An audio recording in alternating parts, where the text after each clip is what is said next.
patuloy na kampanya kontra illegal na droga ng PNP. Naglunsad ng Anti-Illegal Drug Awareness ang mga tauhan ng Regional Police Community Affairs and Development Unit 2 sa mga estudyante ng Reyna Mercedes Vocational Industrial School, Isabela.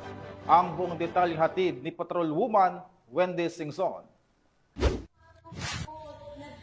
Bilang bahagi ng pinaigting na kampanya laban sa iligal na droga, matagumpay na isinagawa ang 2 araw na Youth Summit 2025 na may temang Strengthening Youth Advocacy Towards Drug-Free School and Community. Nito lamang ika-24 hanggang ika-25 ng Setyembre ngayong taon sa Reyna Mercedes Vocational and Industrial School, Barangay Talungan, Reyna Mercedes, Isabela.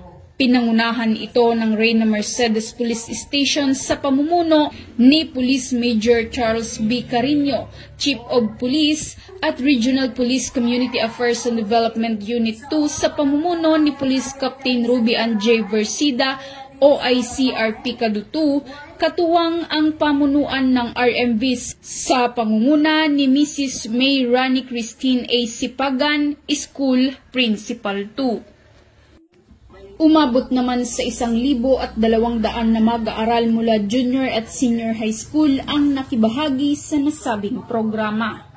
Tinalakay ni Police Captain Jefferson N. Dalayak, Deputy Chief of Police ng Reyna Mercedes Police Station, ang issue ng gangs and youth violence kung saan binigyan diin ang kahalagahan ng mentorship, community support at personal development upang maiwasan ang kabataan sa gang-related activities. Samantala, tinalakay naman ni Patrolwoman Jerilyn Colico, Action PNCO ng RP Kadutu, ang patungkol sa Republic Act 11930 para sa mga mag-aaral mula grade 9 at grade 10 at Republic Act 9165 para sa mga mag-aaral mula grade 11 at grade 12 ng nasabing paaralan.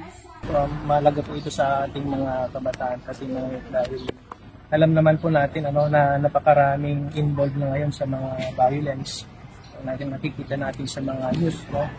Kaya mahalaga po ito yung ating activity na ginagawa sa mga school para sa ganon ma-educate po yung ating mga kabataan, lalong-lalo na itong mga estudyante po. Samantala, patuloy ang PNP Isabela sa pakikipag-ugnayan sa mga paaralan upang mapalawak ang advokasya laban sa iligal na droga.